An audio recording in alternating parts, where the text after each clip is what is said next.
You ever watch your life's work handed to a kid who didn't earn a damn second of it? Mine came with applause still echoing in the boardroom. A gold pen, my name engraved on the barrel, the smell of polished wood, and fake congratulations. 8 years of work, 16-hour days, lost weekends, half a marriage, all building to this. Then Richard, my boss, and my father-in-law slid a folder toward me. Not a contract, a transfer of ownership. Every patent, every design, every sleepless night reassigned to Connor, 17, my wife's half-brother. He could barely pass algebra, but apparently he needed a future. Richard said it like charity. Then he tore my promotion letter in half. The board didn't react, just those polite, practiced smiles that mean keep it moving. And Emily, my wife, she looked away. Something in me went quiet, the kind of quiet that arrives when something ends and no one else notices. I drove home alone. She said taking her own car would avoid awkwardness. That word haunted me the whole drive. I wasn't furious, not yet. I was just awake finally. The look she gave me before her father spoke wasn't surprise. It was consent in disguise. Connor's grin, small, smug, unearned, said enough. This wasn't spontaneous. It was rehearsed. They'd been carving me out slowly, and I'd been too blinded by loyalty to see it. 6 months earlier, Emily stopped asking about my projects. Her "I'm proud of you" came out flat, like she was reading an obituary. I told myself she was tired, or maybe I was. But when she left for a yoga retreat, something in me twisted. I cloned her phone, not because I wanted to prove her guilty, but because I couldn't keep pretending I trusted her. Nothing obvious. No affair texts. No photos. Just gaps, empty hours, deleted threads. And a name, Jade, someone we didn't know. The shared location links didn't lead to a retreat. They led to her father's estate. And Connor was there too. I didn't explode. I planned.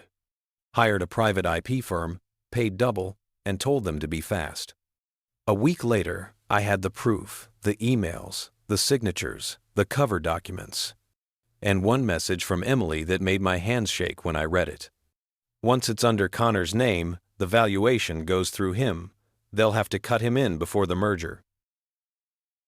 She wasn't caught in the plot. She was running it. She came home late, smelling of lavender and rain.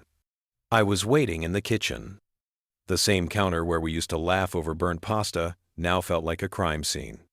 I handed her an envelope, no yelling, no questions, just the truth, printed and stapled. "You went through my things," she said. No shock, no guilt, just defense. That told me everything.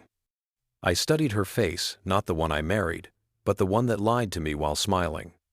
She reached for my arm. I stepped back. "He's your family," I said. "I hope he was worth it."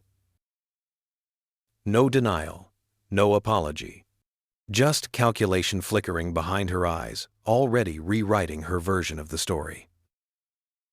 The merger meeting came a week later. $50 million on the table. Richard walked in like a king who'd already spent the treasure. The CTO slid a folder across the table. My patents re-registered, legally protected, unreachable. "This isn't Connor's," Richard muttered, color draining from his face. "Never was," I said. He blinked hard.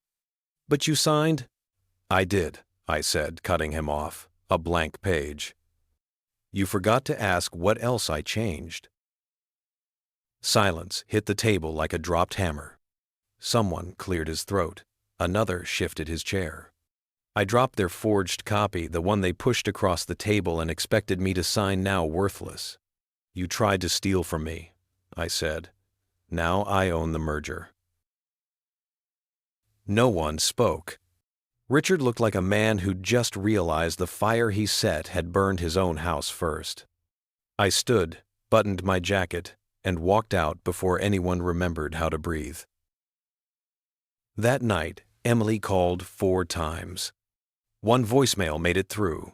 "We should talk," she said. "We can still fix this." Fix as if this were a broken shelf, not a betrayal you feel in the ribs. I didn't call back, didn't scream. Just stood by the window, watching the city breathe. Each light outside flickered like the pulse I'd finally taken back. And for the first time in months, silence didn't feel empty. It felt clean. I deleted her voicemail before it finished. Closure is the word thieves use when they want back in. I already had the truth. And that night, I slept. Not peacefully, honestly,